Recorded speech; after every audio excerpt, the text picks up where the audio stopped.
lidi, já vás vítám u dalšího videa, je to další tutoriál a dneska vám ukážu dvě takové aplikace, které taky používám. A je to tady ta aplikace a tady ta. Tak začneme nejdřív tadytou.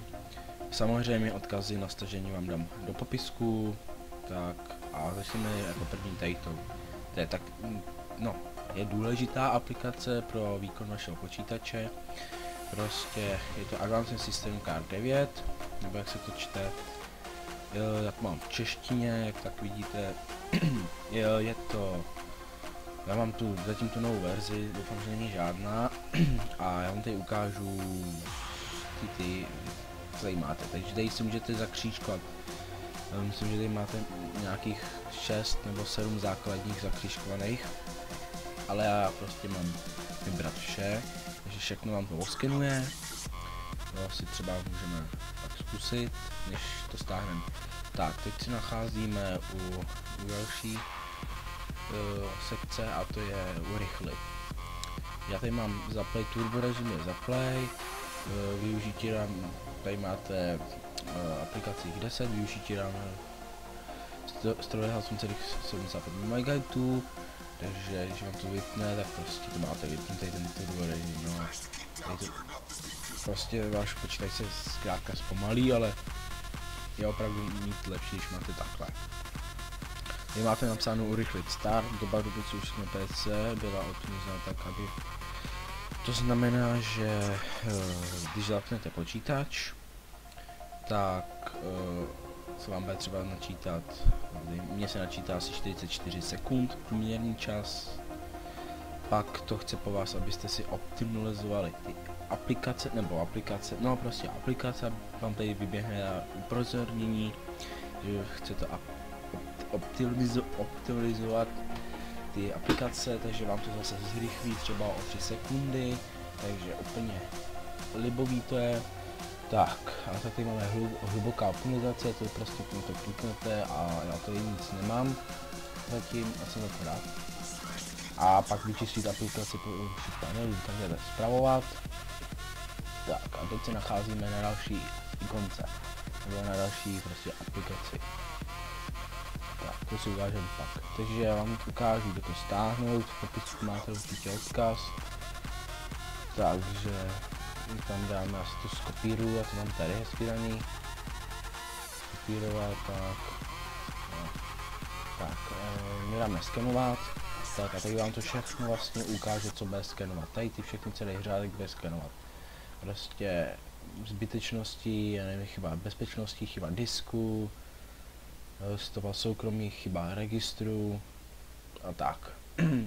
Je to v češtině, myslím, že minulejší verze nebyla česká. A teď vám ukážu, jestli to nejde. Tak kliknete na Google.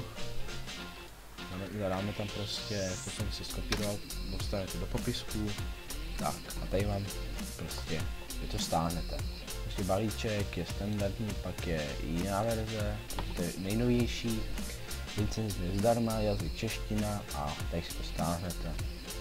Popis si tady můžete prostě přečíst a nebo ještě mrknout na jiný, ale já si myslím, že nejvíc vyhovuje a nejlepší je snad tady to. Jako přehlednější zase a je to takový jako uspořádaný, co jsem měl doteď. No, tady ty ani neznám všechno, neznám ani skoro z toho ani jedno, možná tady ten jsem někde viděl. No, to vypadá, že to bude nějaký český, je lepší, že to máte v češtině, vy k tomu rozumíte. Tak to vám samozřejmě dám do popisku. A koukneme se na Bonzapí World of Tanks. No tak teď můžete vidět zrovna stopy soukromí, zbytečnosti, úplně zbytečný, tady to je úplně zbytečný.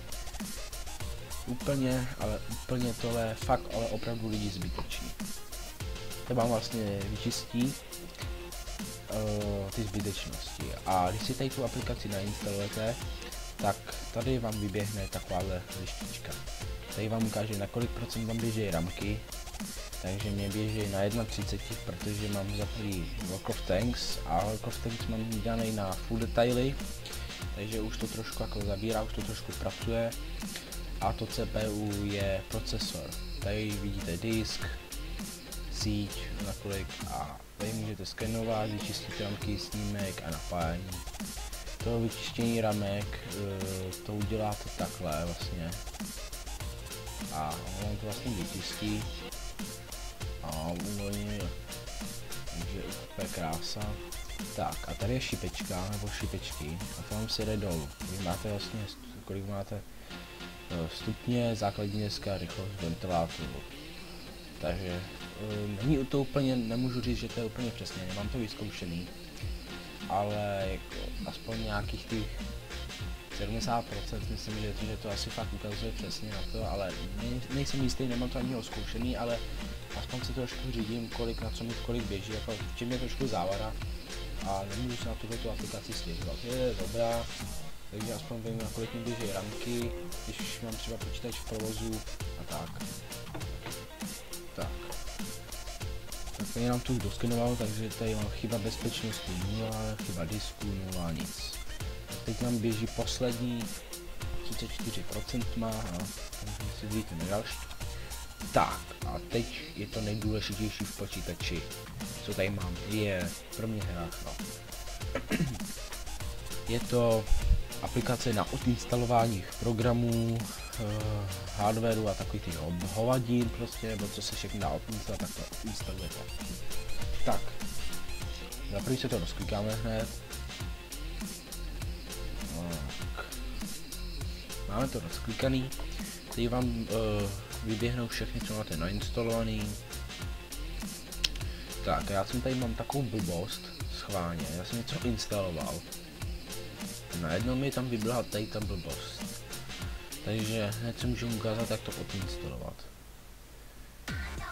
Pokud to máte na ploše, což třeba já teď nemám, tady tuhle hovadinu, tak třeba z plochy si to ukážeme, nevím, jen tak. Klikněte na tom pravým a dáte výkonná odinstalace. No a tady vám to vlastně hodí, jakým to máte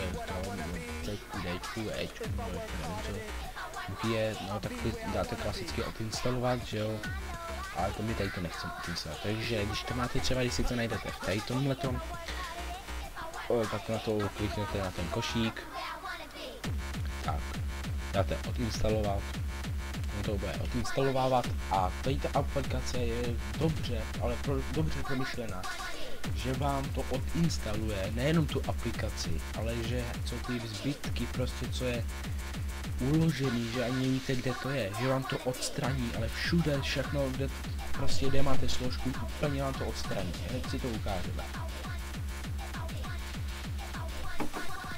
Máme tu sken a teď to vlastně skenuje a může se to úplně odinstalovat. Žádné zbytky, nikde zapomenutí, ani to nevíte. A je to tady. Prostě tady tyhle ty položky, všechno, u některých aplikací to máte až dolů. Takže tady ty třeba se mohli někde zapomenout, ani nevíte, kde to je, protože to nemusíte mít třeba hned v té složce. Prostě to vymaže úplně, ale cokoliv, prostě nemáte tam žádný zbytečky dát. Tak, jsem v registru, no, tady to vidíte, no, můžu to zavřít. Takže tady přes tu aplikaci prostě odinstalovám, já jsem měl 5. verzi nebo 5, chtěl jsem odinstalovat, najednou koukám, nejde mi to, protože to přestalo odpovídat, a co teď budu dělat, já si přijdu na něco odinstalovat. A tak jsem koukal na internet a nic jako jiného mi nenapadlo, co bych jako mohl použít. No a kouknu, napíšu tady to, že si to stáhnu znova, kouknu, že je nová verze. No, koukám, nová verze, vynikající. Stáhnem si novou verzi, no, tak jsem si stáhl novou verzi a bylo to na novou verzi a v pohodě. Tak, stáhneme si tam vlastně ten odkaz, vlítneme se na Google nebo na nějaké prohlížeč, dáme vložit a stáhnu.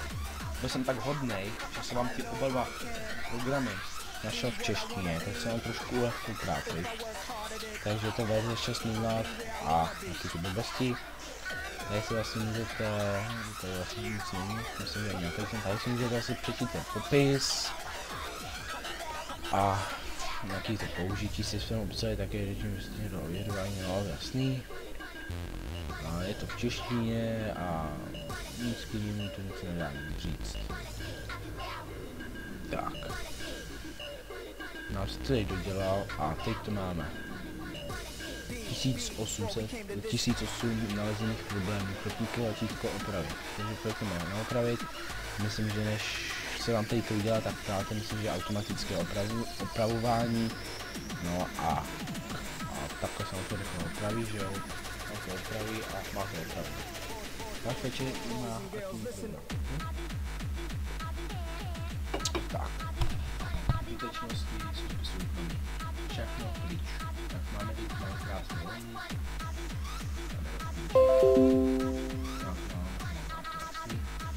Tak, tady jak máte to smajlíka, tak si to přečtěte a tady ten smajlíček, co tady, tak buď to pak bude oranžový, že to chce vyčistit, myslím, že se to čistí.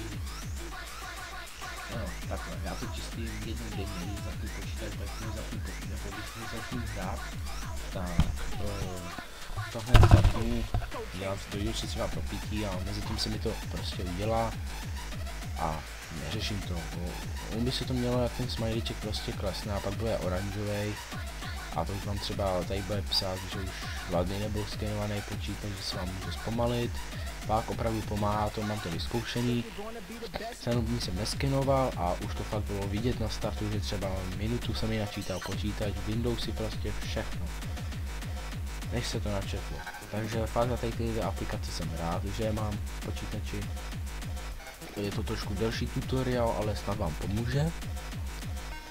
Tady mám Wordko, takže do popisku vám dám moje jméno, takže si mi můžete ještě tak přidat, jestli si chcete fakt se mnou zahrát.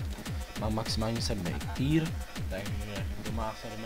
6. tak si můžeme zahrát. V pohodě, stačí napsat. Tak, a já se s vámi rozloučím a mějte se u dalšího videa.